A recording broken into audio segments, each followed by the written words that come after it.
Assalamualaikum warahmatullahi wabarakatuh. Perkenalkan, nama saya Sarah dengan NIM 2462003. Program Studi Akuntansi Fakultas Ekonomi dan Bisnis Universitas Indonesia Timur Makassar.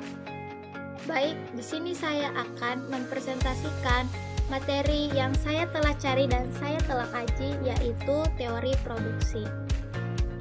Pasti kalian bertanya-tanya, apa sih itu produksi? Nah, produksi adalah suatu proses mengubah input menjadi output sehingga nilai barang tersebut bertambah atau suatu proses yang dapat menciptakan nilai tambah, di mana input yang artinya segala sesuatu yang digunakan dalam proses produksi untuk menghasilkan barang atau jasa, sedangkan output adalah jumlah barang atau jasa yang dihasilkan oleh perusahaan atau individu dalam proses produksi. Adapun pengertian produksi dalam ekonomi mikro. 1. Perubahan bentuk. 2. Perubahan tempat. 3. Perubahan waktu. 4. Perubahan kepemilikan. Mari kita bahas satu persatu. 1. Perubahan bentuk, yaitu mengubah bahan mentah menjadi bahan produk jadi. Contohnya, kayu menjadi meja. 2. Perubahan tempat, yaitu memindahkan barang dari satu lokasi ke lokasi lain, di mana nilainya lebih tinggi. Contohnya, mengangkut hasil pertanian dari desa ke kota. 3. Perubahan waktu, menyimpan barang agar tersedia saat dibutuhkan di kemudian hari. Misalnya, menyimpan hasil panen di gudang. 4. Perubahan kepemilikan, mengalihkan kepemilikan barang dari produsen ke konsumen. Nah, sekarang kita bahas tujuan produksi. 1. Apa yang akan diproduksi? Yaitu jenis barang atau jasa sesuai permintaan pasar. 2. Berapa banyak yang akan diproduksi? Yaitu sesuai kuantitas output yang optimal. 3. Bagaimana cara memproduksinya? Yaitu sesuai kombinasi input dan teknologi yang paling efisien. 4. Untuk siapa diproduksi? Yaitu segmen pasar yang dituju. Selain maksimasi keuntungan, perusahaan mungkin juga memiliki tujuan sekunder seperti maksimasi penjualan, pertumbuhan pasar, tanggung jawab sosial, atau peningkatan pangsa pasar. Namun tujuan-tujuan ini seringkali diasumsikan berkontribusi pada keuntungan jangka panjang. Adapun pelaku produksi. Pelaku utama dalam kegiatan produksi adalah rumah tangga produksi, atau sering disebut perusahaan firm. Perusahaan adalah unit ekonomi yang bertanggung jawab untuk mengorganisir dan mengelola faktor-faktor seperti tanah, tenaga kerja, modal, dan kewirausahaan. Untuk menghasilkan barang dan jasa, mereka bertindak sebagai pihak yang menawarkan barang dan jasa di pasar output dan sebagai pihak yang meminta faktor-faktor produksi di pasar input. Keputusan produksi yang kompleks melibatkan analisis pasar, teknologi, biaya, dan pendapatan. Nah, sekarang kita masuk di hubungan produksi dengan konsumsi dan distribusi. 1. Produksi rekcarau atau penekanan konsumsi, yaitu produksi menciptakan barang dan jasa yang dibutuhkan dan diinginkan oleh konsumen. Tanpa produksi, tidak akan ada produk untuk dikonsumsi, sehingga memenuhi kebutuhan dan keinginan masyarakat adalah tujuan akhir dari produksi. 2. Produksi left-throw atau panah kiri konsumsi, yaitu permintaan dari sisi konsumsi memberikan sinyal kepada produsen tentang jenis dan kuantitas barang yang harus diproduksi. Perubahan pola konsumsi akan memicu perubahan dalam struktur produksi. 3. Produksi left-right throw atau panah kanan-kiri distribusi. Distribusi adalah jembatan yang menghubungkan produsen dengan konsumen. Sistem distribusi yang efisien memastikan bahwa output yang dihasilkan dapat sampai ke tangan konsumen dengan tepat waktu dan biaya yang wajar. Adapun faktor-faktor produksi. 1. Tanah dan sumber alam. Faktor produksi alam mencangkup semua anugerah alam yang dapat dimanfaatkan dalam proses produksi. Misalnya, lahan atau tanah, seperti permukaan bumi, dan segala sesuatu yang secara permanen terikat padanya seperti lokasi pabrik, lahan pertanian, atau lokasi pertambangan. Sumber daya mineral seperti minyak bumi, gas alam, batu bara, biji logam, dan mineral lainnya yang diekstraksi dalam bumi. 2. Tenaga kerja. Tenaga kerja mengacu pada seluruh kontribusi fisik dan mental manusia yang digunakan dalam proses produksi. Misalnya, kuantitas tenaga kerja, jumlah pekerja yang tersedia di suatu perekonomian. Kualitas tenaga kerja, yaitu ditentukan oleh tingkat pendidikan, keterampilan yang diperoleh melalui pelatihan, pengalaman kerja, kesehatan fisik, dan motivasi. Jenis tenaga kerja, yaitu dapat dibedakan menjadi tenaga kerja terdidik, tenaga kerja terlatih, tenaga kerja tidak terdidik, dan tenaga kerja tidak terlatih. 3. Modal. Modal dalam konteks ekonomi adalah barang-barang buatan manusia yang digunakan untuk menghasilkan barang dan jasa lain. Ini berbeda dengan modal finansial atau uang yang hanya merupakan alat untuk membeli barang modal. Adapun contoh-contoh modal meliputi modal fisik seperti bangunan pabrik, mesin produksi, peralatan, kendaraan transportasi, infrastruktur jalan, jembatan, bahkan pelabuhan. Modal intelektual seperti paten, hak cipta, merek dagang, perangkat lunak komputer, dan pengetahuan teknologi yang dapat digunakan untuk meningkatkan produktivitas. Modal manusia, meskipun sering dikaitkan dengan tenaga kerja, kadang-kadang keahlian, pengetahuan, dan kesehatan akumulatif dari pekerja juga dianggap sebagai bentuk modal, karena membutuhkan investasi dan memberikan hasil di masa depan. Investasi modal meningkatkan kapasitas produksi atau perekonomian yang seringkali dikaitkan dengan peningkatan produktivitas tenaga kerja. 4. Kewirausahaan. Kewirausahaan adalah kemampuan khusus untuk mengorganisir, mengkoordinasikan, dan mengelola 3 faktor produksi lainnya, yaitu tanah, tenaga kerja, dan modal. Secara efektif untuk menghasilkan barang dan jasa, seorang wirausahawan tidak hanya seorang manajer, tetapi juga seorang inovator dan pengambil resiko. Misalnya, 1. Inovasi, yaitu kemampuan untuk memperkenalkan ide-ide baru, seperti produk baru, metode produksi baru, pasar baru, sumber bahan baku baru, atau organisasi industri baru. Inovasi adalah mesin pertumbuhan ekonomi jangka panjang. 2. Pengambilan resiko, yaitu keberanian untuk menghadapi ketidakpastian dan potensi kerugian finansial yang melekat pada setiap usaha bisnis. 3. Manajemen dan organisasi, yaitu keterampilan dalam merencanakan, mengorganisir, memimpin, dan mengendalikan semua sumber daya perusahaan untuk mencapai tujuan yang ditetapkan. Wirausahawan adalah katalisator yang mengubah potensi sumber daya menjadi output nyata, mendorong efisiensi, dan menciptakan lapangan kerja. Sekarang kita masuk di fungsi produksi. Adapun pengertian fungsi produksi yaitu representasi teknis dan matematis yang menunjukkan output fisik maksimum yang dapat dihasilkan dari setiap kombinasi input yang diberikan dengan asumsi teknologi tertentu dan penggunaan input yang efisien. Pengertian fungsi produksi.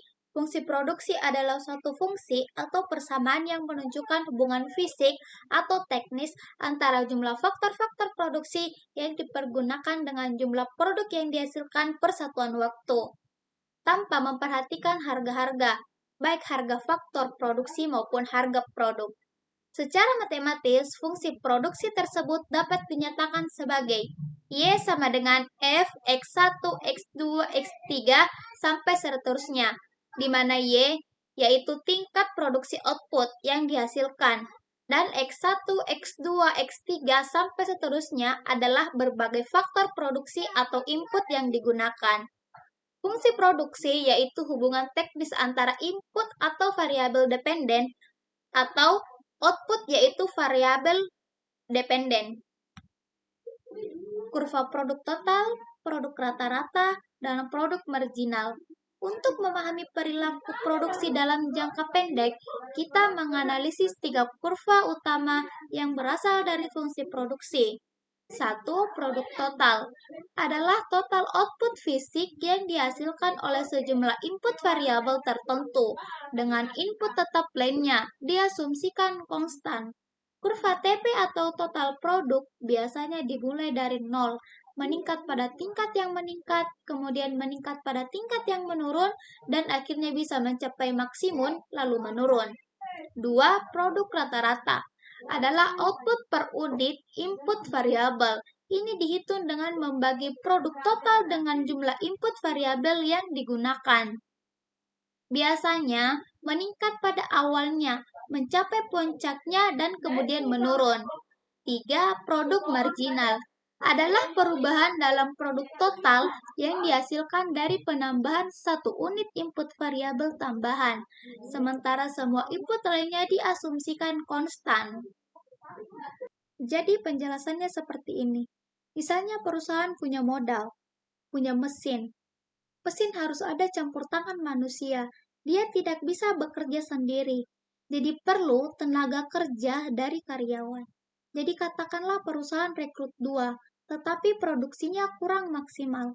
Kemudian rekrut lagi 2 karyawan menjadi 4 karyawan, dan produksinya jauh lebih tinggi daripada 2 karyawan tadi. Dan bagaimana jika perusahaan rekrut 2 karyawan lagi? Semakin banyak karyawannya, maka produktivitasnya semakin menurun. Baik itu dari segi biaya tenaga kerjanya. Contohnya, luas bangunannya tetap. Maka semakin banyak karyawannya akan semakin berdesakan atau sempit. Artinya, karyawan menjadi tidak leluasa mengerjakan tugasnya sehingga itu menurunkan produktivitasnya. Adapun hukum-hukum dalam produksi. Ada 2 hukum utama yang mengatur perilaku produksi, yaitu hukum hasil yang semakin berkurang atau jangka pendek, dan hukum hasil skala atau jangka panjang. Mari kita bahas satu persatu. 1. Hukum kenaikan hasil yang semakin berkurang. Hukum ini juga dikenal sebagai Law of Diminishing Marginal Returns.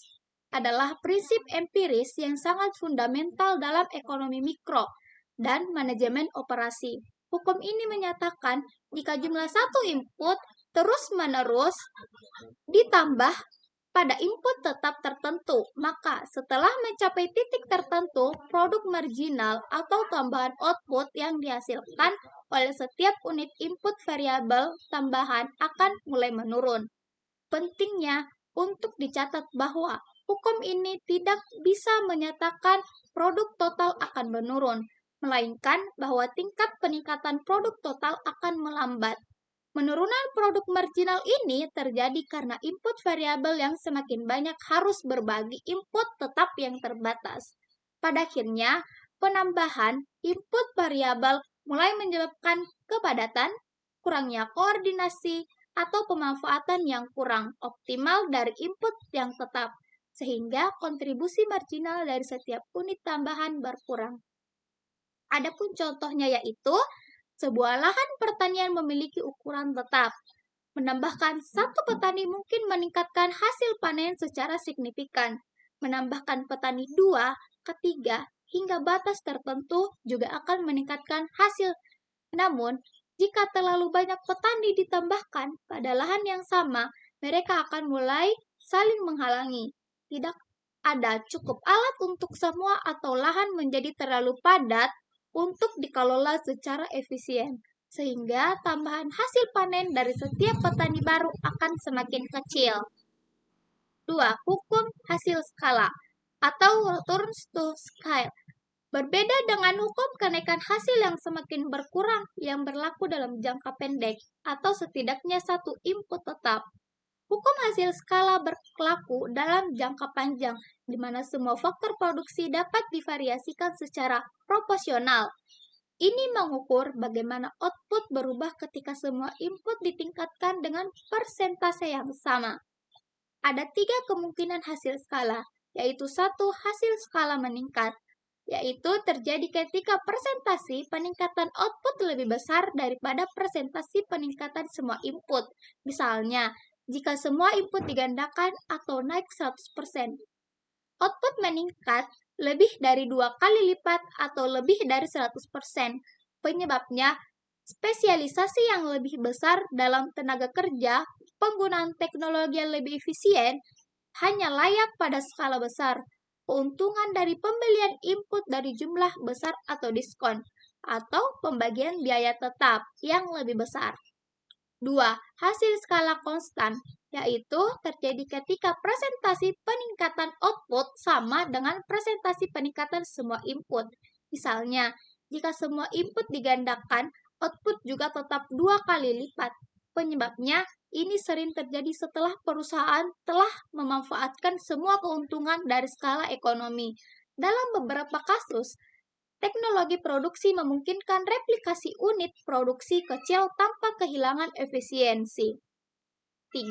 Hasil skala menurun, yaitu terjadi ketika presentasi peningkatan output lebih kecil daripada presentasi peningkatan semua input.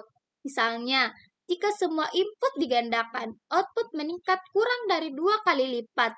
Penyebabnya, kesulitan manajemen dan koordinasi pada skala operasi yang sangat besar. Birokrasi yang berlebihan, masalah komunikasi dalam organisasi yang terlalu besar, atau kesulitan dalam mengelola dan memotivasi sejumlah besar karyawan. Sekarang kita masuk di efisiensi produksi. Mencapai efisiensi dalam produksi adalah tujuan sentral bagi setiap entitas ekonomi, karena secara langsung memengaruhi profitabilitas dan daya saing. Efisiensi dapat dianalisis dari 2 sudut pandang utama, yaitu teknis dan ekonomis. 1. Pengertian efisiensi teknis dan efisiensi ekonomis. A. Efisiensi teknis, yaitu mengacu pada penggunaan input secara optimal untuk menghasilkan output maksimum. Sebuah perusahaan dikatakan efisien secara teknis jika ia tidak dapat meningkatkan output tanpa meningkatkan salah satu inputnya, atau tidak dapat mengurangi salah satu inputnya tanpa mengurangi outputnya. Dengan asumsi teknologi tertentu, ini adalah tentang menghindari pemborosan dan penggunaan sumber daya fisik. Contohnya, sebuah pabrik beroperasi pada kapasitas penuh dengan tingkat cacat produk minimal. Efisiensi teknis sering diukur dari rasio output terhadap input atau produktivitas fisik. B. Efisiensi ekonomis, yaitu melangkah lebih jauh dari efisiensi teknis dengan mempertimbangkan harga input dan harga output. Perusahaan dikatakan efisien secara ekonomis jika ia menghasilkan sejumlah output tertentu dengan biaya terendah yang mungkin, atau menghasilkan output yang memberikan keuntungan maksimum dengan mempertimbangkan harga relatif dari setiap input. Efisiensi ekonomis mengharuskan perusahaan untuk tidak hanya efisien secara teknis, tetapi juga memiliki kombinasi input yang paling murah. Contoh, sebuah perusahaan dapat memilih antara menggunakan lebih banyak tenaga kerja atau lebih banyak mesin untuk mencapai biaya produksi terendah. 2. Cara mengukur efisiensi produksi. Pengukuran efisiensi produksi dapat dilakukan melalui berbagai pendekatan seperti A. Rasio produktivitas, mengukur output per unit dari satu input tertentu. Contohnya adalah produktivitas tenaga kerja atau produktivitas modal. Meskipun mudah dihitung, rasio ini tidak mencerminkan efisiensi keseluruhan karena mengabaikan input lainnya. B. Analisis frontier produksi. 1. Data Envelopment Analysis atau DEA, yaitu metode non-parametrik yang menggunakan pemrograman linear untuk mengidentifikasi perusahaan-perusahaan yang efisien dan mengukur tingkat efisiensi relatif perusahaan lain dibandingkan dengan frontier ini. DEA tidak memerlukan asumsi spesifik tentang bentuk fungsi produksi. 2. Stochastic Frontier Analysis atau SFA, yaitu metode parametrik yang mengasumsikan bentuk fungsional tertentu untuk fungsi produksi. SFA mampu memisahkan inefisiensi dari komponen kesalahan acak atau noise, menjadikannya lebih kuat dalam menghadapi data yang bising. C. Analisis biaya, yaitu membandingkan biaya aktual perusahaan dengan biaya minimum teoritis untuk tingkat output yang sama yang diperoleh dari fungsi biaya yang diturunkan dari fungsi produksi yang efisien. D. Indeks angka, menggunakan indeks seperti indeks Malkois atau indeks divisia untuk mengukur perubahan produktivitas total dari waktu ke waktu yang mencerminkan perubahan efisiensi atau teknologi. 3. Optimalisasi penggunaan faktor produksi. Optimalisasi penggunaan faktor produksi adalah kunci untuk mencapai efisiensi ekonomis. Ini melibatkan dua pendekatan utama, yaitu A. Minimisasi biaya untuk tingkat output tertentu, yaitu perusahaan ingin menghasilkan target output dengan biaya serendah mungkin. Kondisi optimalisasi terjadi ketika rasio produk marginal dari setiap input terhadap harganya adalah sama untuk semua input. Ini berarti bahwa tambahan output yang diperoleh dari pengeluaran Rp1 untuk tenaga kerja harus sama dengan tambahan output yang diperoleh dari pengeluaran Rp1 untuk modal. B. Maksimasi output untuk anggaran biaya tertentu, yaitu perusahaan ingin menghasilkan output maksimum dengan anggaran total biaya yang telah ditentukan. Kondisi optimalisasi juga mengikuti prinsip yang sama seperti minimisasi biaya. C. Pilihan teknologi yang tepat, yaitu optimalisasi juga melibatkan keputusan jangka panjang mengenai teknologi. Perusahaan harus memilih teknologi yang sesuai dengan harga relatif, faktor produksi yang tersedia.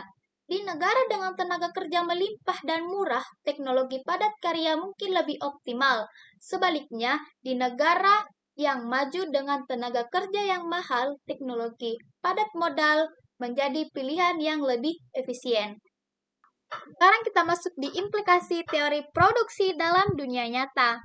Teori produksi bukan hanya konsep abstrak, tetapi memiliki aplikasi praktik yang luas dan vital dalam berbagai sektor ekonomi.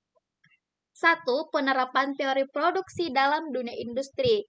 Dan ada 5 penjelasan di dalamnya, yaitu A. Perencanaan dan pengendalian produksi, yaitu perusahaan menggunakan prinsip fungsi produksi untuk menentukan kombinasi input yang optimal. Misalnya, beberapa banyak pekerja dan mesin yang diperlukan untuk mencapai target produksi tertentu dengan biaya minimal. Ini membantu dalam menyusun jadwal produksi, mengelola inventaris, dan merencanakan kapasitas pabrik.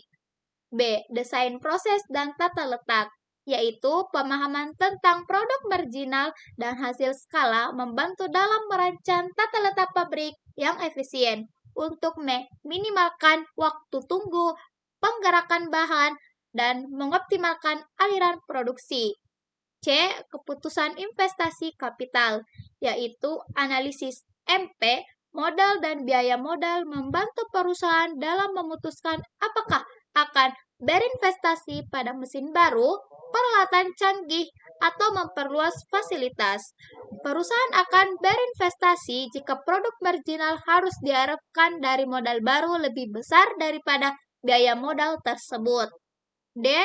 Manajemen rantai pasokan, yaitu efisiensi dalam produksi sangat bergantung pada efisiensi rantai pasokan.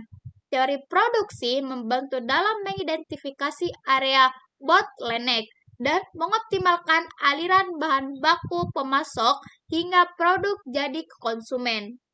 Peningkatan produktivitas, yaitu perusahaan terus-menerus mencari cara untuk meningkatkan produktivitas tenaga kerja dan modal melalui pelatihan, motivasi, adopsi teknologi baru, dan perbaikan proses.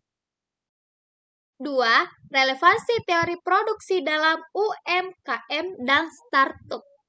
Meskipun seringkali memiliki sumber daya yang terbatas, prinsip teori produksi sama pentingnya bagi usaha mikro, kecil, dan menengah atau UMKM dan startup. Misalnya, optimalisasi sumber daya terbatas, yaitu UMKM dan startup sering beroperasi dengan modal dan tenaga kerja yang sangat terbatas. Teori produksi membantu mereka membuat keputusan cerdas tentang bagaimana maksimumkan output dari input yang ada. Misalnya, memilih metode produksi yang lebih padat, karya jika tenaga kerja relatif murah atau berinvestasi pada peralatan multifungsi. B. Strategi pertumbuhan dan skalabilitas, yaitu pemahaman tentang hasil skala yang sangat penting bagi startup. Pada fase awal, mereka mungkin mengalami hasil skala meningkat yang memungkinkan pertumbuhan pesat. Namun, mereka juga harus sadar akan potensi hasil skala menurun jika tidak dikelola dengan baik saat berupaya melakukan ekspansi besar-besaran. C. Pengambilan keputusan biaya efektif, yaitu dengan anggaran yang ketat, UMKM harus sangat berhati-hati dalam setiap pengeluaran. Teori produksi membantu mereka menganalisis trade-off antara berbagai input dan memilih kombinasi yang paling biaya atau efektif untuk menghasilkan produk atau D. Inovasi dan diferensiasi produk, yaitu UMKM dan startup seringkali berinovasi untuk bersaing. Inovasi ini dapat berarti menemukan cara baru yang lebih efisiensi untuk memproduksi barang atau menciptakan produk baru yang memenuhi kebutuhan pasar. 3. Tantangan produksi di era digital dan optimasi. Revolusi Industri 4.0 membawa perubahan paradigma dalam produksi dengan implikasi besar terhadap teori produksi, yaitu A. Transformasi fungsi produksi. Kecerdasan buatan AI dan pembelajaran mesin secara fundamental mengubah fungsi produksi. Modal kini menjadi modal cerdas yang dapat belajar dan beradaptasi. Ini menghasilkan peningkatan dramatis dalam produktivitas total, seringkali dengan substitusi tenaga kerja manusia dengan modal otomatis. B. Pergeseran kebutuhan tenaga kerja, yaitu permintaan akan tenaga kerja atau unskilled dan semi-skilled mungkin menurun, sementara permintaan akan tenaga kerja terdidik yang memiliki keterampilan digital, kemampuan analisis data, dan keterampilan interpersonal meningkat tajam. Hal ini menuntut reformasi pendidikan dan pelatihan vokasi. C. Produksi yang terpersonalisasi, yaitu teknologi digital memungkinkan perusahaan untuk memproduksi barang yang disesuaikan secara massal, yang dulunya hanya mungkin dengan biaya tinggi. Ini mengubah konsep efisiensi skala ke arah fleksibilitas dan adaptabilitas. D. Big data dan analitika produksi, yaitu sensor dan perangkat lot mengumpulkan volume data besar dari lantai produksi. Analisis data ini memungkinkan optimalisasi proses secara real-time, prediksi kegagalan mesin, dan peningkatan efisiensi energi. Ini menciptakan pabrik cerdas yang dapat mengoptimalkan dirinya sendiri. E. Siklus hidup produk yang lebih pendek, yaitu inovasi yang cepat di era digital berarti siklus hidup produk menjadi lebih pendek. Perusahaan harus lebih adaptif dan efisien dalam desain, produksi, dan distribusi untuk tetap relevan.